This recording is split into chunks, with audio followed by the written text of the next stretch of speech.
iniciais. Todos os professores colocaram diversas perguntas instigantes. Eu acredito que nessa rodada a gente passe a ouvir as respostas. Então eu passo a palavra ao professor Alexandre. Bom, eu acho que as respostas vão demorar um pouco para aparecer, mas os problemas eu pretendo continuar colocando. Gostei muito das falas de todos os colegas e quero pensar algumas questões.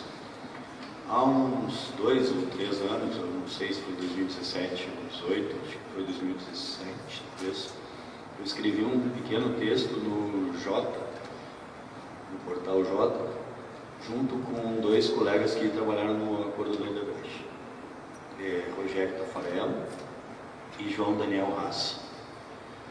E nós tínhamos uma experiência daquele acordo, que era o acordo do fim do mundo, que era o maior acordo que foi feito na história do mundo, onde você vai em qualquer universidade fora, qualquer pesquisa, você fala paradigma Odebrecht, a empreiteira que rompeu um continente, sempre tem um paradigma de 70 e poucos colaboradores, uma empresa que tinha 190 mil funcionários em 21 países.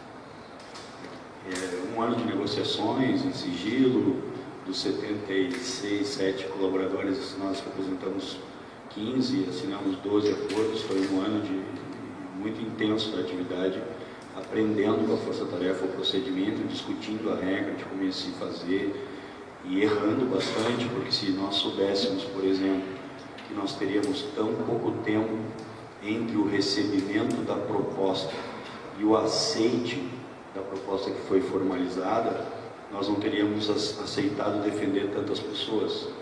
Então, só nos foi dito que nós teríamos um tempo muito exíguo durante o processo negocial. Isso dificultou muito que eu me reunisse com meus 12 clientes em um dia, 2 dias.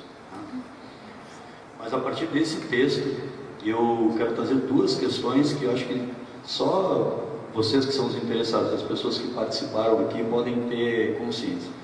Porque, no caso, especificamente da PGR, especialmente na gestão do Dr. Janot, havia o que nós chamávamos vulgarmente de uma fila na PGR de acordos de colaboração. E vários advogados estavam nessa fila. Você inicia o procedimento, você vai até a PGR e diz, olha, eu tenho aqui uma investigação, ou não tem nada, eu tenho um cliente, várias pessoas com prerrogativa de foro, e eu quero vir antecipar ou durante a investigação fazer uma coisa. Você, hoje, um pouco mais de forma, você abre um procedimento, você tem um termo de sigilo, você tem um número do procedimento administrativo, tudo fruto dessas orientações que foram construídas e que foram mudando ao longo do tempo da Lava Jato.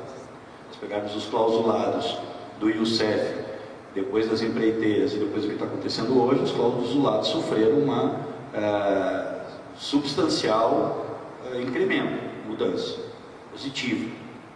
Bom, então o sujeito vai à PGR e diz, eu quero fazer o procedimento.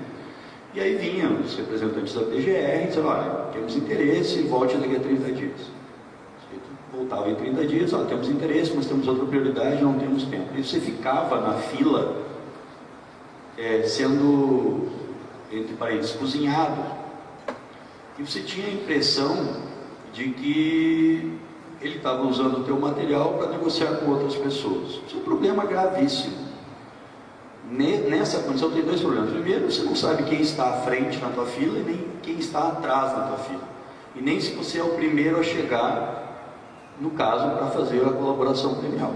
Não é como no CAD, que tem a figura do marketing, que você pega aquele ticket, você diz, aqui eu vou ter imunidade, que eu sou o primeiro, etc. Então havia uma fila que era, a expressão não é forte, manipulada ao sabor do PGR. Você está no meio de uma negociação, aparece um caso de maior importância que ele precisa, ele para a tua negociação e começa a negociar aquele que ele tem interesse. Não seria tão temerário, talvez, dizer que um determinado procurador talvez tivesse interesse em determinado caso. Mas você não fica sabendo disso. Você não tem um documento de, olha, estou suspendendo a tua negociação porque eu estou vulgarmente, numa mesa de discussão, eu não tenho braço para te atender, porque eu tenho um assunto aqui que está envolvendo uma autoridade e eu preciso fazer isso agora, paralisei a tua atuação. E depois você entende que, quando vem a público, por que paralisaram os teus assuntos todos e priorizaram um determinado assunto. Eu não acho isso correto. Não pode se ficar ao alvedrio do PGR pelo seu interesse pessoal. Sobretudo pelo que a gente viu de algumas intenções daquele PGR. Esse é um problema. A fila da colaboração. E durante essa fila da colaboração, o mesmo agente negocial negocia com A, o mesmo agente do Estado, com B e com C simultaneamente. Então, na segunda-feira, ele marca uma reunião com o André, que é réu numa ação penal, e no dia subsequente ele marca com a Renata, que é o outro réu na mesma ação penal, e na quarta-feira ele vem para mim com as informações que ele já ouviu dos dois e diz: olha, Alexandre, eu sei que as notas fiscais tal. Eu fico se perguntando como que ele sabe que as notas fiscais que eu não entreguei ainda. Então, pode um agente do Estado negociar ao mesmo tempo com 3 pessoas e ao final desprezar 2 e firmar o acordo com uma? E para firmar o acordo com uma, ele usa as minhas informações? Isso é um absurdo. É óbvio que vai enfraquecer a mesa de negociação do lado de cá. Ele não pode. Eu, como advogado, posso representar 10 pessoas e a Marta, uma operação com 50, representar só uma? Eu tenho mais vantagem com ela no processo negocial, sabendo das minhas 10 penas. Eu tenho um parâmetro, e ela, não sabendo de nenhuma outra, só com a dela pode aceitar 10. Eu vou dizer: não vou aceitar 10, porque eu negociei do outro que tem 4. Num processo de colaboração, qual é o nosso limite enquanto profissional da advocacia? Nosso limite, quando a gente trabalhou com os desdobramentos dos acordos no exterior, nós defendíamos 10 pessoas. Na Suíça ou nos Estados Unidos tinha um outro critério. Não é, o nosso seria: bom, não há conflito entre os meus clientes, então em princípio eu posso defender quando se eu desejar, desde que não esteja conflitado. Nos outros países não é assim. Então, essas questões que coloquei nesse texto com esses 2 amigos, que são realmente problemas que não têm resolução e que precisam de aprimoramento legal, e são problemas que só vão acontecer. E as pessoas devem perguntar muito para vocês assim: eu quero estudar colaboração, mas como é que é? Como é que eu faço a primeira? Como é que aparece? Como é que...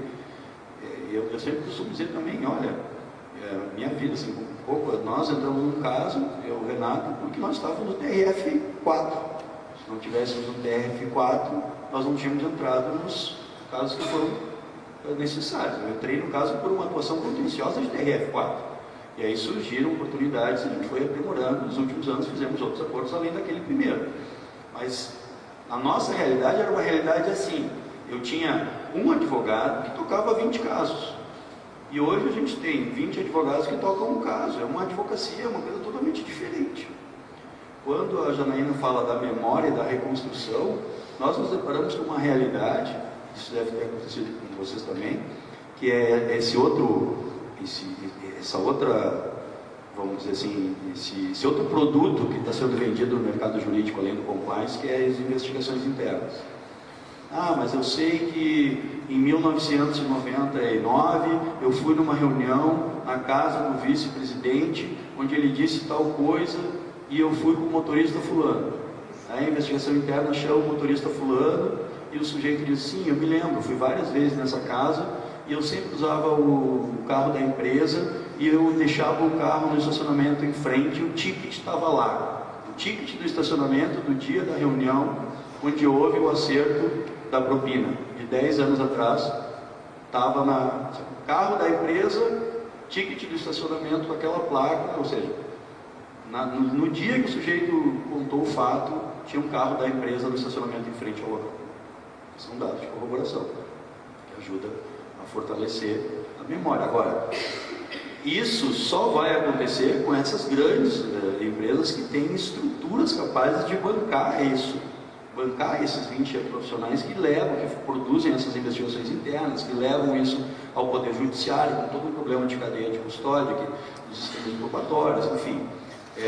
Nessa perspectiva, o aprendizado tem sido muito constante, e acho que um passo bastante importante para além do aprimoramento legislativo é a questão, e aí também encerro colocando mais problemas, que é a questão de que provavelmente o André tem vivido isso muito, que é a questão da falta de uma agência única que aceite a colaboração como um instituto uniforme, feita pelo agente de boa fé com o Estado.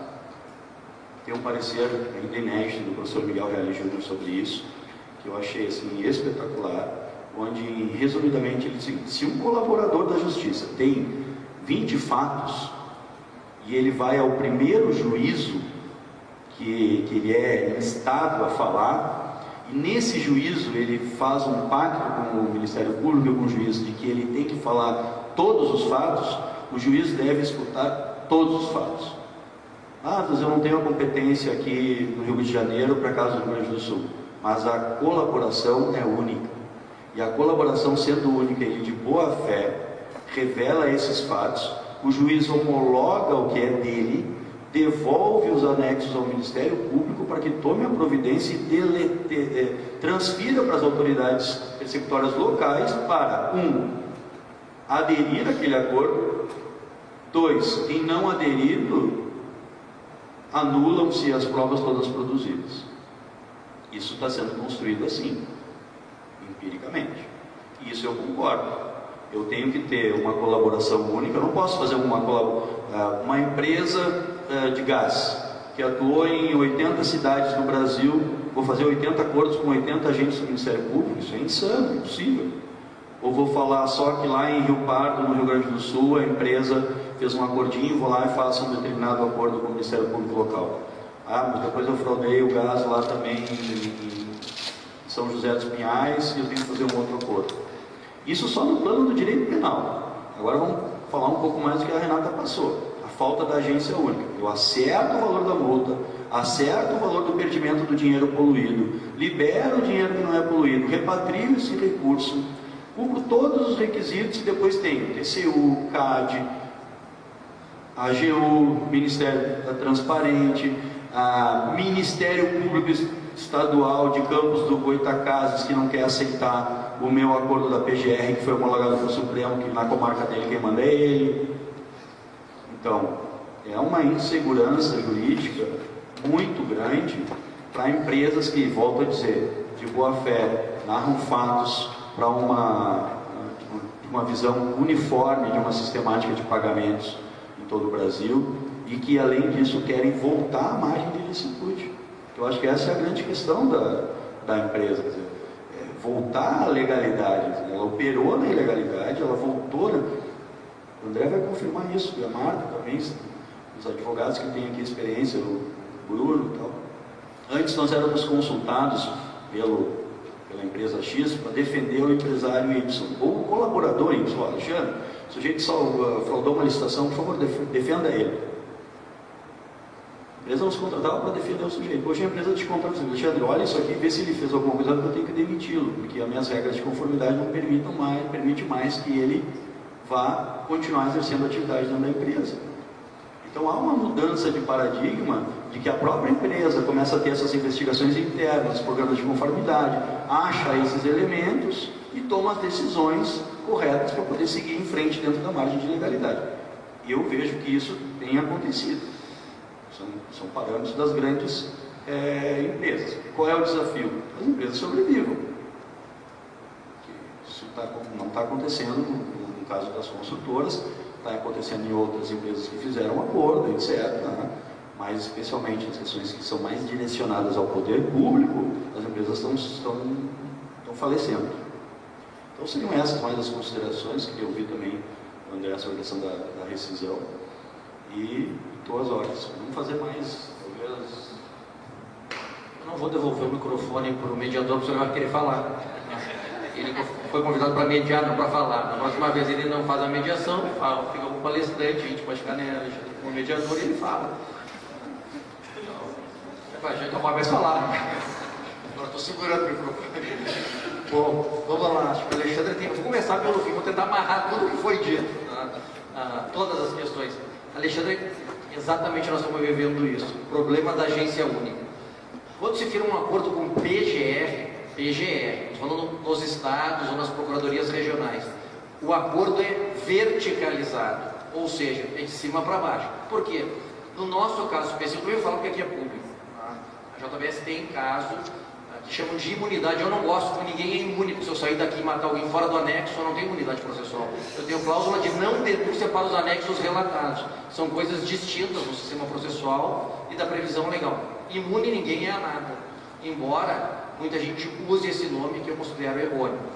Mas o Alexandre tem razão, porque a gente está passando por um sistema. Eu fui a Porto Velho semana retrasada e o promotor de lá disse: não, é que nós não aderimos ao acordo. Eu vou me poupar da piada aqui, daí da resposta quase que eu dei para o promotor. Você não tem que aderir a nada, você adere à leniência, não à colaboração. Porque na colaboração existe a verticalização. O Ministério Público disse: é não denúncia por os casos investigados decorrentes de anexo e perdão judicial se tiver processo em andamento. Então isso vem acontecendo. Como nesse caso nosso também nós temos Cuibono, Sepsis, Greenfield e Bullish, só em Brasília. Cada procurador da República, ele entende que um fato, por exemplo, não está cobertado pelo anexo. E aí eu amarro com o que a Janaína disse, das memórias dos anexos, das narrativas. Vamos lá, o colaborador narra um fato, porque está decidido e assentado pela corte que a colaboração não é prova, é um meio de obtenção de prova. Só que o pior, o que está acontecendo, Janaína, é que a Procuradoria da República diz o seguinte, pelo menos na PGR, não sei nos outros acordos, ele diz que o exame da ilicitude, da narrativa dos fatos, é a critério e a juízo da PGR. Então, se ele acha que aquilo é crime, ele tem que narrar igual. E se ele diz assim: não, isso não é fato ilícito no meu ponto de vista, aqui não teve contrapartida, a gente deu dinheiro por dar, mesmo, e não teve nada em troca. Não. Quem tem que fazer o juízo da narrativa somos nós, não são vocês. E isso pode ser considerado uma omissão. Nós tivemos casos que são estarrecedores, em que o procurador fez a denúncia, e por uma parte ele diz assim: deixa de oferecer a denúncia contra o colaborador em face da cláusula de não denúncia sobre o crime X de corrupção, mas denuncio por gestão fraudulenta, porque nessa parte eu entendo que pode ter havido lá para dentro o dinheiro pode ser distribuído para técnicos. Ele não pode escolher o fato que ele vai denunciar na narrativa. Então essa narrativa das memórias dos anexos me preocupa um pouco. Não sei se alguém do público já viu um anexo de colaboração. Tem anexo de um parágrafo, tem anexo de uma página e tem anexo de 10, 15 páginas. E tem anexo negativo, onde o colaborador diz que não aconteceu nada. Ele narra um fato que não aconteceu. É porque, eu não sei, nós temos 150 anexos, então eu já li tudo que é tipo de anexo. Para quem leu 150, é diferente e as pessoas não se dão conta disso. Por sorte, ainda em Brasília nós temos bons juízes. Os juízes não têm recebido a denúncia como um todo, eles rejeitam a denúncia quando o colaborador, na realidade, traz um anexo e diz que isso é decorrente também de um fato derivado do anexo. Renato, estou tentando amarrar uma atrás da outra. Retratação é que a lei, no meu ponto de vista, é uma interpretação literal da lei. Para mim, quando a lei fala em retratação, ela fala em retratação da proposta, não em retratação do acordo. Então, eu acho que isso antecede o momento da assinatura do acordo. Depois que é assinado o acordo, eu tenho uma orientanda lá no IDP em Brasília, que ela está me contrariando, e eu acho muito bom no livro, então eu discordo, enquanto vê o contrário do senhor Pedro, eu disse, ótimo, vamos ver o que desabanca. Mas ela está dizendo que a retratação valeria mesmo depois da assinatura. E o problema é o que nós fazemos com as provas na retratação.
mexi com a máquina pública, tive esse custo todo, mas assim, não tenho mais interesse, tchau. E me dá minhas provas, eu vou embora, tu não pode usar com relação a mim. Pode? Ou não, ele não pode. A autoridade pública pode fazer isso. E se ela pode, é a partir de que momento que ela pode? Porque nesse caso, por exemplo, que eu trouxe como um caso exemplo, uma minuta de acordo foi apresentada. Isso não gera uma expectativa, digamos que não haja um direito subjetivo à colaboração, ok? Mas a partir do momento em que a pessoa se expõe dessa forma, nessa vulnerabilidade, e ela quer questionar o direito dela, que via ela utiliza para questionar o direito dela, a quem ela recorre, qual o instrumento, e nada disso é previsto. Tem um precedente, eu lembrei que é um agravo no mandado de segurança, julgado pela segunda turma, mas é o contrário.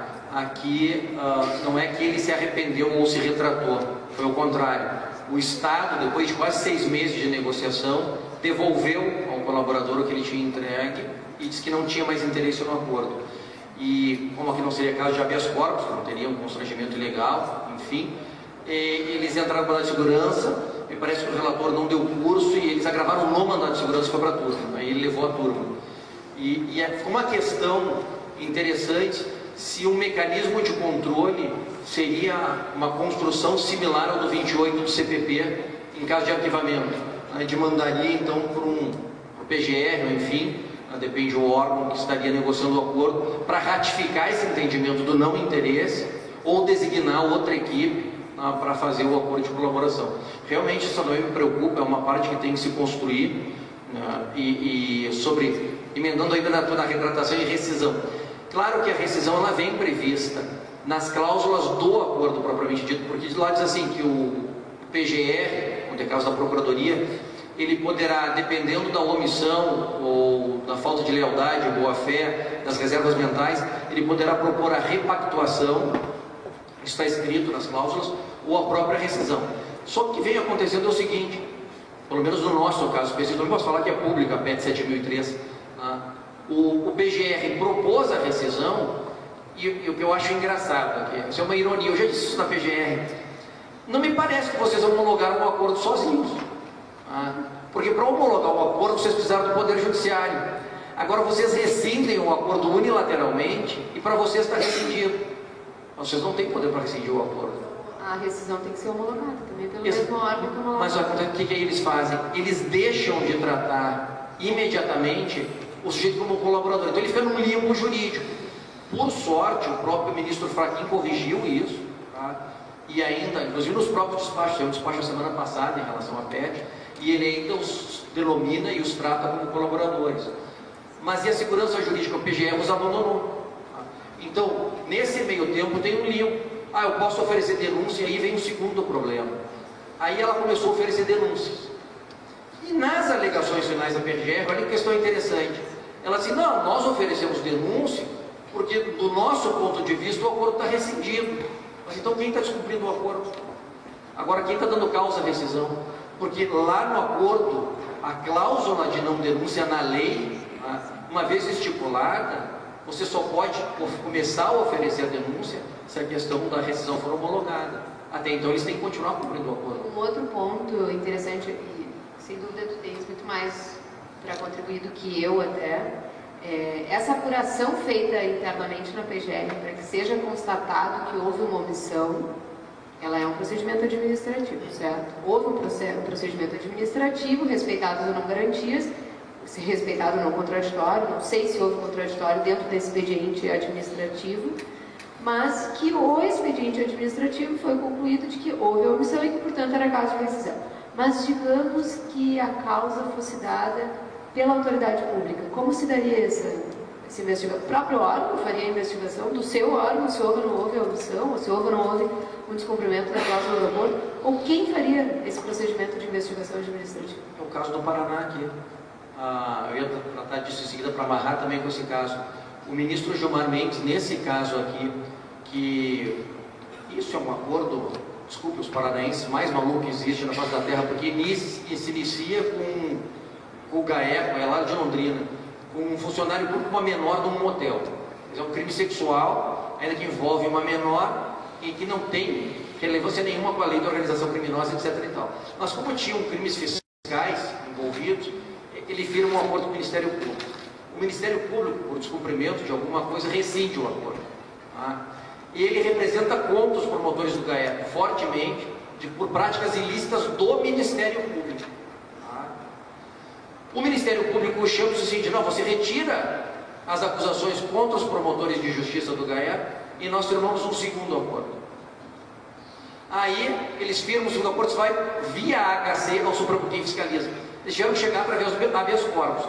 O ministro Gilmar, que todo mundo o critica, na realidade, mas não lê as decisões, ele anda bem e diz o seguinte: nesse caso, se a culpa exclusiva é do Ministério Público que procedeu mal, inclusive ele sugere investigações contra os promotores de justiça do GAECO aqui do Paraná, ele diz assim: tem que manter as sanções premiais dos colaboradores e retirar as provas do Ministério Público, porque quem está dando causa aqui à rescisão do acordo é o órgão investigador. Mas eu estou de acordo contigo, né?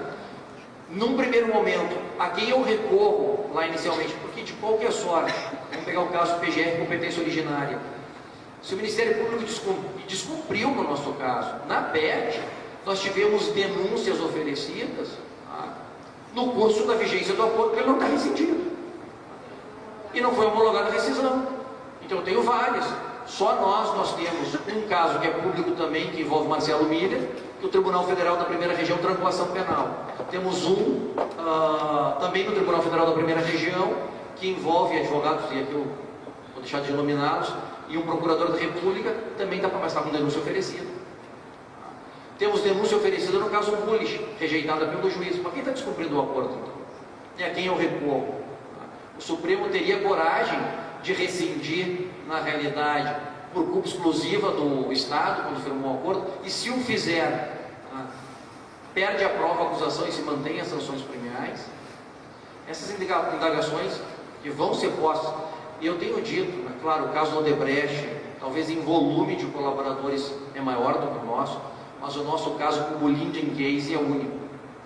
O Rachid dizia hoje aqui, o ministro Fachin, toda vez que despacha conosco, ele diz: não sei, nós estamos construindo, porque o que tu pergunta é verdade. Nós tivemos um processo administrativo, eu nunca tinha visto um processo administrativo como esse, 24 horas para se defender. Então, criados 24 horas, todo mundo entregou a defesa, o mesmo órgão que instaurou o procedimento administrativo julgou o procedimento administrativo e rescindiu o acordo, unilateralmente. Enfim, virou uma loucura. Sabe que esse caso, e não é mérito aqui, não estou fazendo problema, nós entramos no caso depois. Nós insistimos com o ministro Fachin: ministro, só tem uma solução. Embora a lei não preveja procedimento para rescisão, a única saída aqui é reabrir a instrução. Nós temos uma instrução para ter contraditório e ampla defesa, como preconiza a Constituição. Depois de muita insistência, ele dá um despacho e resolve instruir a colaboração. Por isso que ele diz: nós estamos criando a rescisão, nós estamos criando um procedimento. Esse é um outro problema. No caso aqui, como tinha autoridade com prerrogativa no começo, e depois com aquela decisão do Supremo em que os processos baixaram para as instâncias competentes, enfim, ele manteve, nós tivemos duas discussões aqui, se o acordo pode ser rescindido, pode ser avaliado o pedido de rescisão só pelo relator, porque homologar ele pode sozinho, na 7074. O ministro Fachin já decidiu que não vai decidir sozinho, ele já disse que vai levar a questão ao plenário. Mas se ele leva ao plenário, eu não tenho como recorrer. E eu até coloco no livro uma página sobre isso. Eu disse: engraçado que na 7074, na questão de ordem, muito se discutiu sobre a competência do relator, que ele poderia fazer o juízo de homologação. Eu acho que ele poderia fazer o procedimento todo da instrução e a rescisão sozinho, ou levar para a turma, mas não para o plenário. Senão a gente perde, na realidade, essa possibilidade de recurso. Mas tudo isso é uma construção. Porque quando tem um problema de construção, qual o rito que se segue para a rescisão?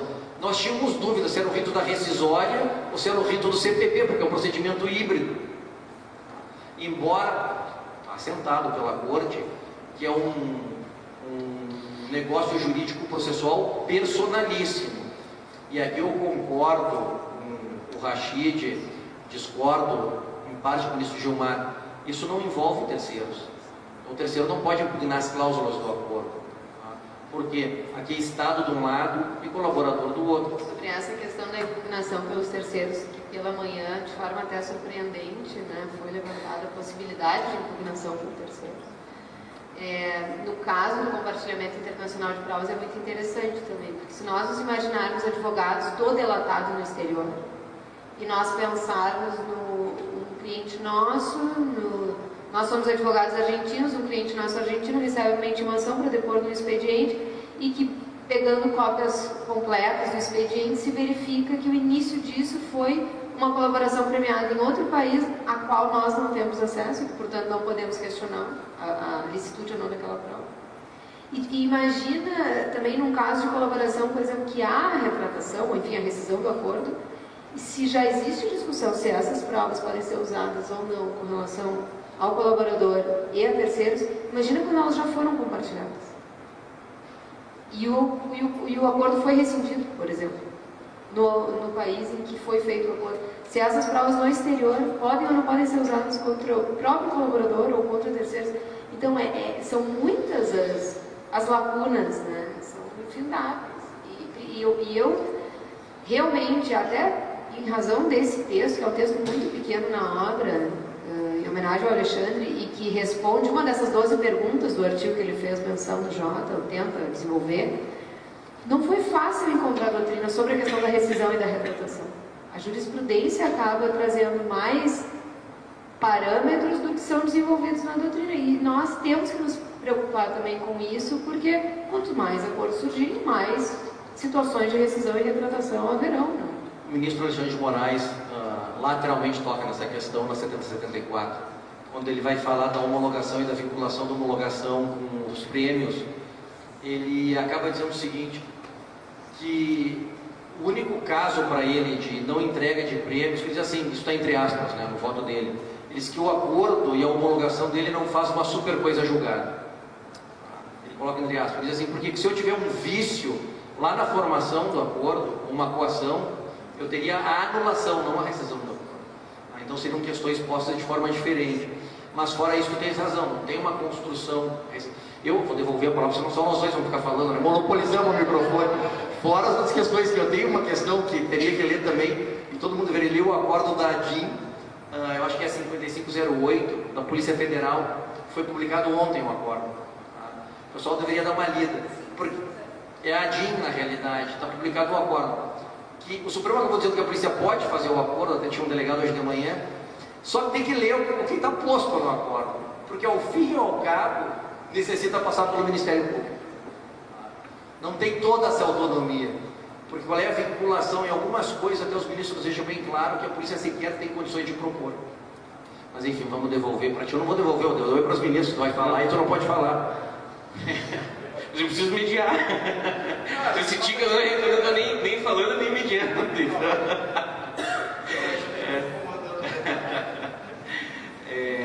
Professora Marta, quer falar?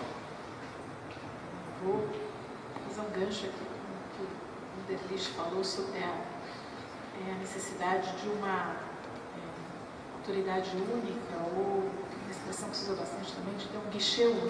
Né? Esse é, de fato, um problema difícil. Se isso tende a ser uma solução, né? Saber onde buscar o acordo, é uma coisa extremamente difícil. E daí, acho que não é incomum, a gente até brinca que cada autoridade quer uma operação para chamar de sua, né? Nomina operações, Receita Federal, a AGU, CGU, que andam praticamente juntas, mas TCU bastante separado, e a dificuldade relacionada a algo que eu acho que talvez um tema para a Janaína. A gente tradicionalmente aprendia usando o termo prova emprestada. Acho que o termo caiu em desuso. Compartilhamento de provas é algo que não obedece nenhum critério dos tradicionais fixados no direito brasileiro. E eu acho que tem até uma outra espécie de prova, que é essa prova pirateada, que é a prova baixada do YouTube. O Ministério Público do Estado de São Paulo, nas ações de improbidade, o Ministério Público do Patrimônio, instaurou diversos procedimentos, prova de YouTube. Então, a portaria de instauração juntava lá esses vídeos. Depois de muito tempo, enfim, começaram a entender que isso não tinha validade. E em relação a esse compartilhamento, que quando ainda, que pé que ficou essa questão do compartilhamento? Na ideia de você pode ter acesso, você Estado, enquanto agência do Estado, pode ter acesso se permitir ao colaborador o mesmo nível de proteção ou de acordo que já foi previamente homologado. Mas isso também, aqui dentro do Brasil, isso acontece, enfim, em ministérios públicos federais, federal e estaduais,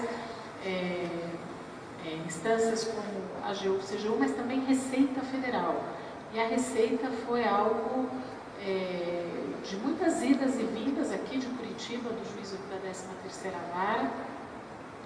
E na Receita Federal se abre um flanco, assim, não existe mais possibilidade de denúncia espontânea depois de estar deflagrado, não tem soluções acordadas e muitas vezes eles se propõem a rever os próprios termos dos acordos, discutindo o que é produto ou proveito do crime, discutindo perdimento, uma série de coisas bastante difíceis.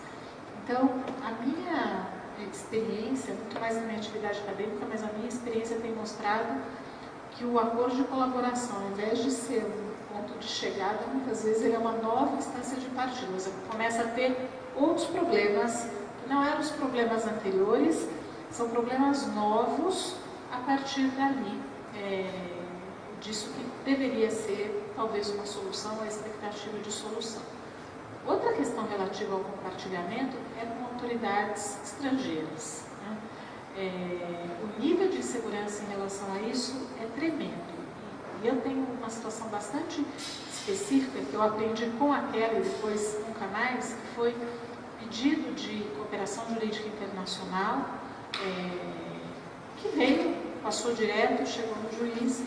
O juiz, numa decisão, né, um juiz de primeiro grau, que era onde estava feito, ele sim estabeleceu que a autoridade poderia vir, colher a prova oral que quisesse, e que a autoridade só poderia fazer isso se ela se comprometesse com os termos do acordo. A autoridade veio, colheu as informações necessárias, voltou e desobedeceu o que havia sido determinado aqui. E quando questionada, ela disse, não, aquilo foi uma decisão do juiz de primeiro grau, não era autoridade central, o juiz de primeiro grau do Brasil, sou obrigado a obedecer, tem um procedimento próprio aqui, e se você quiser, temos um acordo aqui com outras coisas, quase uma pirataria, assim, de preciso pegar alguma coisa também tenho um quinhão para chamar de meu, muito complicado. E a partir dali, então, desse caso específico, outros acordos vieram, porque ele tinha um caso multijurisdicional, mas a gente sempre exigiu a partir dali que isso passasse pela autoridade central, porque, de alguma maneira, porque a gente aprende fazendo, a gente precisava de uma proteção adicional em relação a isso, e eu acho que hoje, até é curioso, a gente teve uma dessas situações, um acordo, uma manifestação super detalhada que invocava a Convenção de Mérida, Palermo, tinha lá uma série de garantias, inclusive de proibição de bis in idem, que pode acontecer numa situação como essa. E depois, um ano e pouco depois, a gente recebeu uma muito primária perto daquela. E daí a gente falou, não, a gente gostaria de ter aquele outro modelo. Esse pessoal está usando o modelo antigo, então também tem isso. Eles mesmos foram se aprimorando em relação a isso, acho que porque as situações foram demandando, acho que de todo mundo que se envolveu nos acordos de colaboração, as dificuldades foram aprimorando o Instituto. Mas esse, para mim, é um ponto que eu esperava, de verdade, que o Ministério da Justiça fosse encampar alguma coisa a respeito do guichê único, né? Porque, normalmente, se a gente fala da criminalidade econômica, isso vem atrelado a um acordo de leniência que expõe lado a lado, né? Tanto a pessoa jurídica que quer fazer o acordo e as pessoas físicas que não necessariamente querem ingressar no acordo, onde procurar, que instância procurar. Eu acho que esse é necessariamente, e é uma coisa que causa espanto para os estrangeiros, também perguntam sobre isso. Então, eu acho que essa indústria do compliance, da integridade, algo que vem, produz um monte de coisa, depois não sabe o que fazer. Você encontra, é até perigoso, manter aquele nível de informação que tem lá. Eu sei de caso de produção de várias provas, daí deflagra uma busca e apreensão e encontra exatamente as provas que interessariam ao acordo, são simplesmente apreendidas. Eu acho que para dar vazão a esse movimento de integridade, compliance, canal de denúncia, investigação interna, investigação defensiva, só vai haver procura por isso se houver segurança jurídica. A segurança passa pela delimitação de uma autoridade única receptora disso e depois, sem necessidade de bater em diversas portas, oferecendo a mesma coisa para cada fato, iniciando uma negociação extenuante e insegura a respeito disso. Você quer? Eu posso te devolver? Posso? Inclusive, vai falar, porque eu acho que, enfim, eu acho que isso é super... O professor Calegari não gosta que eu fale. Mediação com comentários. Só uma questão, Janaína. Desculpa, mas a Marta falou, e o André, a prova disso, que o pós-acordo é pior que o acordo. Eu sinceramente acho que o pós-acordo, ou seja, manter isso que eu estava falando, uniformidade e boa-fé do acordo, é um desafio. Eu acho que o pós-acordo... É que quando tu faz o acordo, ainda tem uma comemoração naquele dia, né? Depois tem o pós-acordo. O pós-acordo não acaba, não tem a comemoração do final do pós-acordo. Isso. Eterno.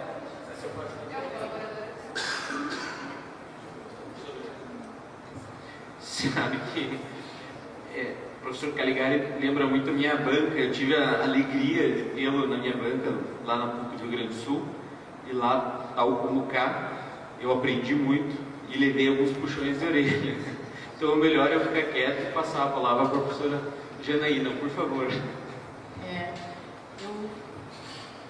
Conforme vocês foram falando de problemas bastante específicos da colaboração, né? Especificamente as falas da Marta e do Alexandre falando sobre a colaboração como uma estratégia de direitos de defesa, né, uma estratégia da defesa, muitas vezes é a melhor coisa que a gente pode conseguir para o cliente. Né? É o que está sobre a mesa, é o que vai ser possível, é o que vai garantir, se o acordo for fechado, tem realmente esses problemas de instabilidade até então, né, é o que pode garantir os melhores os interesses dele. E aí, falando sobre essa possibilidade de que o Ministério Público sente com uma, duas, três pessoas para começar acordos de colaboração, né, pretensão de firmar acordos, a gente vê um cenário que é um cenário de bastante desvantagem para os possíveis colaboradores, né? Porque o que acontece é que a gente começa a entregar anexo. A gente vai sentar e existe esse dilema do prisioneiro mesmo, porque eles falam, olha, a gente tem que fechar esse acordo essa semana. Tem como você vir aqui na sexta-feira, 5 da tarde? Isso segunda-feira. Na sexta-feira, você pode voltar sexta-feira, porque a gente precisa fechar esse acordo. Porque tem uma outra pessoa que vai fechar um acordo e, enfim, né, assim, a gente está vendo quem que vale mais e a gente não sabe exatamente o que eles estão querendo escutar.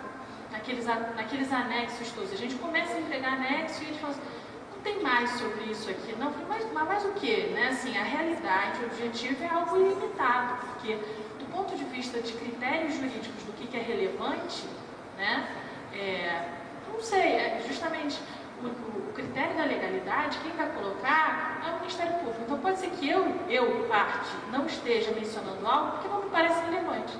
Né? E pode ser que para o Ministério Público, que está sentado à mesa comigo, é justamente aquele fato, aquele jantar que para mim foi irrelevante, é que ele está querendo ver. Para ele tem um critério jurídico, porque existe um fato ali que ele acha que é criminoso, vergonhoso para mim. Eu sei que eu paguei, que eu recebi nota, não tem nada para falar sobre aquilo. Também tem, né, um momento de um juízo ético dos colaboradores que eles pensam o seguinte: mas o que eu vou falar do fulano se não aconteceu nada demais? Eu vou mencionar o nome dele, ele vai aparecer numa colaboração, né? E é injusto. Então, se tudo deu certo e foi correto, ilícito, conforme, de acordo com o sujeito, vou tentar não mencionar, né? E nesse tentar não mencionar, pode cair numa omissão, né? E aí é exatamente isso, a gente começa a desdobrar anexos, né? Existem princípios muito caros ao processo penal, por exemplo, um deles, né? Ninguém é obrigado a produzir prova contra si mesmo. A gente senta na mesa para começar a fazer um acordo, eu começo a destapar coisas, o Ministério Público depois volta atrás e fala: não quero fazer um acordo, né? E aí, só que ele já tem aqueles fatos, pode incinerar, não importa, está dentro da cabeça, né? O mesmo problema que hoje em dia eu vejo em sistemas jurídicos que não têm juiz de garantia, que é o nosso caso, né? Nós não temos um juiz de garantia, portanto, o juiz que vai deferir os pedidos de prova do Ministério Público, que está ali buscando, a partir de um viés confirmatório, confirmar a hipótese de acusação, é o mesmo que vai julgar o mérito no final, né? Então, se eu estou dando todos os fatos para o Ministério Público, né, através dos meus anexos, mesmo que não corroborados ainda, eu estou dando todas as pistas para o João e para a Maria irem atrás do doce. E aí depois, eles afirmam assim: não quero fazer, não quero fazer. Chegam por outros caminhos àquela mesma prova, né? E aí o juiz vai dizer: essa prova é lícita, porque ela foi conseguida através de outros meios, né? Sim, mas elas foram conseguidas através de outros meios supostamente lícitos, por que destapadas no momento em que eu produzi prova contra mim mesmo? Então, eu acho que a gente precisa colocar sobre a mesa, né, o genuíno exercício do direito de defesa, o genuíno exercício do direito de defesa, como não produzir, o meu direito de não produzir prova contra mim mesmo, né, em sede de colaboração premiada, porque a gente vem num caminho, né, das provas ilícitas no Brasil muito obscuro, porque nós temos uma origem de prova, a nossa teorização de prova ilícita tem primeiramente uma origem continental, depois a gente sofre uma inspiração norte-americana muito forte de prova ilícita, e o sistema jurídico dos Estados Unidos tem uma peculiaridade que, as provas conseguidas ilicitamente, elas devem ser excluídas. Mas existem determinadas exceções. As exceções são muitas, e são tantas, que hoje em dia é mais fácil dizer prova ilícita vale, com essas exceções aqui, tá?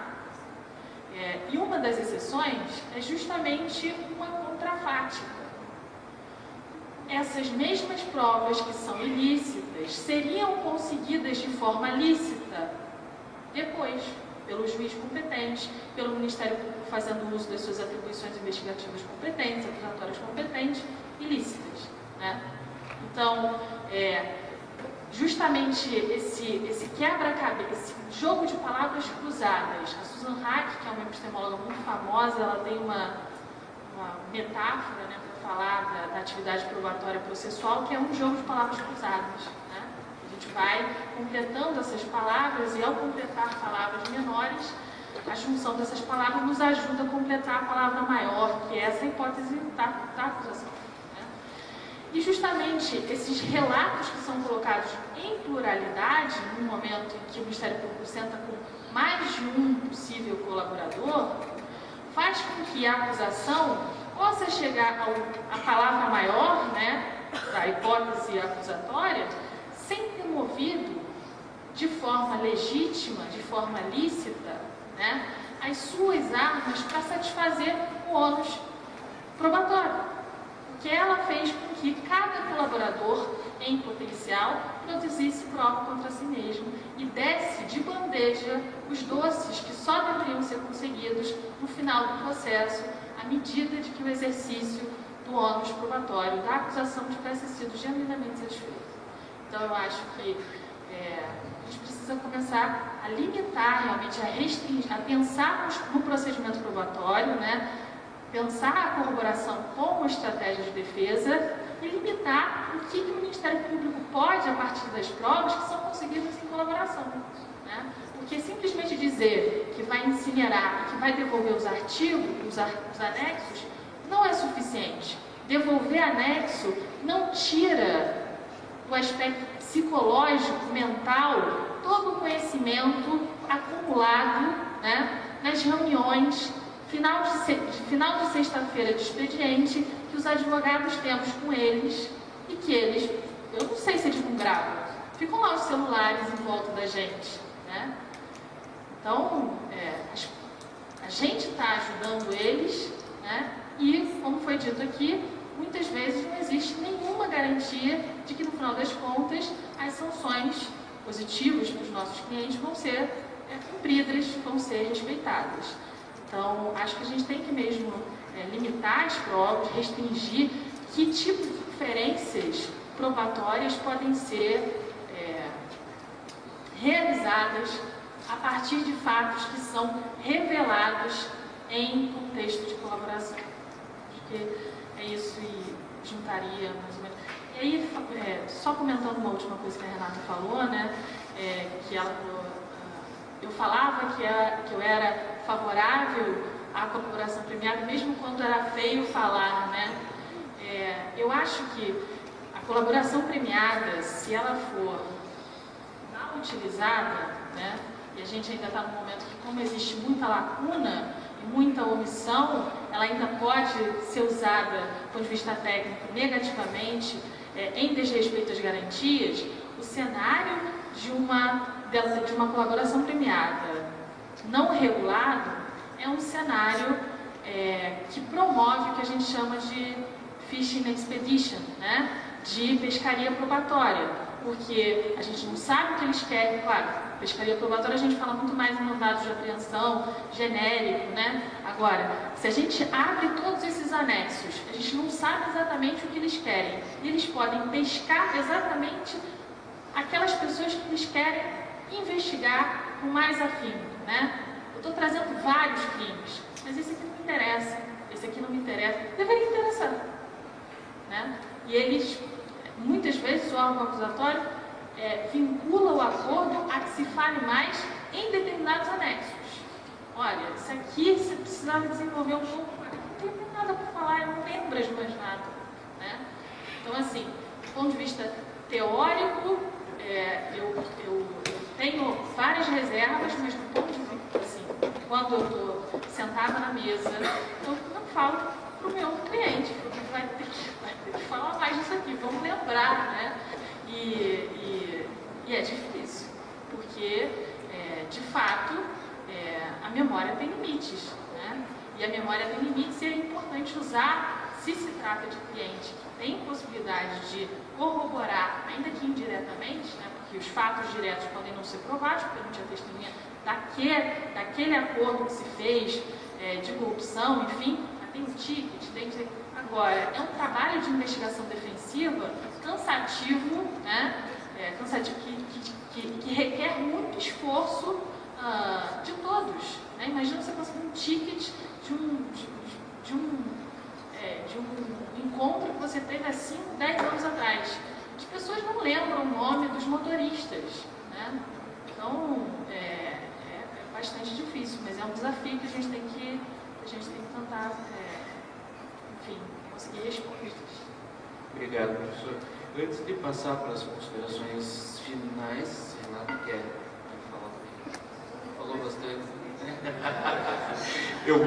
A gente tem problema de horário, né? Por isso que eu preciso encaminhar. Eu gostaria de abrir para eventuais perguntas, se alguém tiver eventuais perguntas. Aí, na sequência, eu abro a palavra para todos, inclusive, obviamente, para a Renata, claro. Temos perguntas? Alguém? Não? Não? Então eu vou passar para as considerações finais, professor Alexandre da Pantera. Bom, na verdade, quero só agradecer o convite, dizer que eu concordo concordo com tudo que foi posto aqui, os problemas todos, não tenho nenhuma discordância, no ponto de vista nem do André, nem da Janaína, nem da Renata, nem da Marta. E eu acho também que nós nunca tínhamos conversado, eu, o André e a Marta, principalmente que a Janaína conheço hoje, mas nunca tínhamos conversado assim sobre os problemas, e não conheço os casos que ele atua, e realmente, assim, tem uma certa experiência nisso de casos de relevo, assim, nacional, internacional. Então foi muito importante. Eu volto a insistir, penso que nós temos que criar vetores, melhorar o Instituto veio para permanecer, é um instituto jurídico muito complexo. Esses crimes transnacionais, crimes de alta complexidade, não são crimes simples, não é uma lesão corporal, então penso que ainda há bastante espaço para evoluir. E como é sexta-feira e o Lula acabou de ser solto, né, professor André, nós temos que pegar o avião, eu espero que o trânsito não seja, não atrapalhe o retorno. Eu vou passar a palavra direto para a Marta aqui.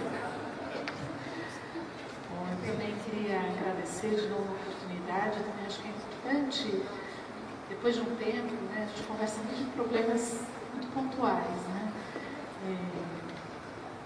Eu acho que as soluções consensuais vieram para ficar no sistema brasileiro. Eu acho que pior ainda, talvez mais preocupante ainda seja a questão dos acordos de não persecução penal, procedimento sumaríssimo que se prevê, uma série de coisas que eu acho que só um aumento de regras, de procedimentos, e uma maior sofisticação assim, normativa mesmo a respeito dessas soluções consensuais ou negociadas pode trazer. Eu acho que faz parte, os problemas aparecem a partir do momento que nós estamos usando isso e como não temos, eu acho que não há como retroceder a ponto de não haver mais essas soluções, a forma que temos é caminhar para frente, aprimorá-los. Eu acho que isso é uma obra conjunta de todos os operadores. A gente ouviu hoje cedo aqui, juiz, delegado, os assessores que trabalham no STF. Eu acho que as pessoas percebem isso, acho que muito claramente hoje em dia, que os institutos precisam de aprimoramento já aqui no governo para ficar. Agradeço mais uma vez, Guilherme, responsável pela mediação.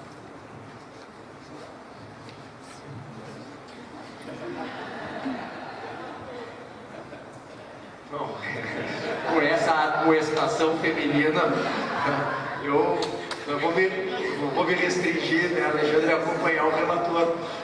Agradecer novamente na pessoa do Guilherme Lucchesi, que eu tenho uma admiração, também um carinho muito grande, ao Instituto de Direito Penal e Econômico, essa oportunidade única. O Alexandre, acho que revelou uma coisa que é interessantíssima. Embora todos nós, de uma forma ou de outra, levamos esses casos, que são os grandes casos de repercussão nacional, nunca houve esse debate aqui para trazer as questões que no fundo nos atormentam. Né?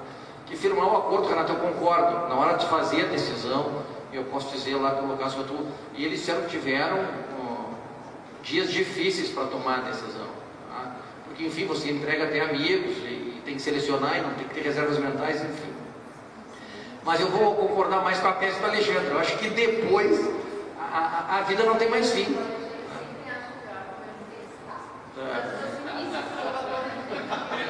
Pô, mas Renato, desculpe, eu vou aderir ao Alexandre aqui. Vou votar com ele, não vou mais falar porque a Marta me cortou a palavra. Pessoal, muito obrigado, foi muito bom ter voltado aqui a Curitiba, principalmente aqui no Instituto. O carinho de vocês foi enorme e fico à disposição para retornar quantas vezes forem preciso. Muito obrigado. Agradeço muito ao Guilherme, ao Instituto, pelo convite, a esse bate-bola nessa mesa aqui, sobre colaboração. E estou à disposição também. Eu não tenho cartãozinho, gente, eu sou péssima para deixar contatos, mas eu estou nas redes sociais. Depois também, se quem quiser, eu posso passar meu e-mail. E acho que é muito importante a gente continuar conversando sobre provas, sobre de que modo a gente consegue realmente trazer uma certa controlabilidade para as decisões judiciais, né, que o critério para as decisões judiciais sociais saia do critério psicológico, mental ou de convicção que os julgadores tenham, porventura tenham, né, que passem a ser critérios que nós possamos controlar a respeito da sua racionalidade, né. Então, seja na colaboração, né, todo mundo que está aqui é interessado no Instituto, mas seja as provas como um todo, quem quiser me encontrar nas redes sociais e conversar comigo sobre isso, eu vou estar muito contente de continuar a conversa. Muito obrigada. Bem, eu também quero agradecer o convite ao evento. Eu imagino que num outro momento nós poderíamos nos reunir para falar sobre os aspectos positivos da colaboração premiada, já que nós somos incapazes disso quando chamados a falar de colaboração premiada. Eu acredito que sejam muitos os aspectos positivos e termino até a minha contribuição trazendo um deles que no meu caso me parece um dos maiores, talvez não em termos nacionais isso faça tanta diferença, mas quando nós pensamos em crimes transnacionais, a limitação dos órgãos investigativos sempre foi muito grande em relação à jurisdição investigativa deles. E as grandes organizações criminosas sempre se utilizaram disso, e dessa falta de informação e dessa burocracia sem fim entre países, embora dentro da Europa como chama, são as equipes de investigação conjunta funcionem até certo ponto bem, fora do continente isso não acontece. Então, em se tratando de crimes transnacionais, que é algo que parece muito distante da nossa realidade, mas que no fundo influencia de forma muito marcante a nossa vida, esses mecanismos de negociação são mecanismos muito importantes para que se consiga desmantelar até certo ponto grandes organizações. Então, eu sigo sendo uma grande defensora da colaboração premiada e acho que o nosso papel não é só apontar os problemas e tentar resolvê-los ou não, mas também é reconhecer o que foi de bom que isso nos trouxe. Então, com essa fala otimista, termino a minha participação. Muito obrigada. Eu gostaria, antes de chamar o Guilherme, até para entregar uma pequena lembrança aos palestrantes, eu gostaria de agradecer a presença de todos por prestigiar o nosso evento e agradecer principalmente a todos os palestrantes que estiveram aqui. Em nome do Instituto, eu digo que é uma honra poder recebê-los aqui no Curitiba.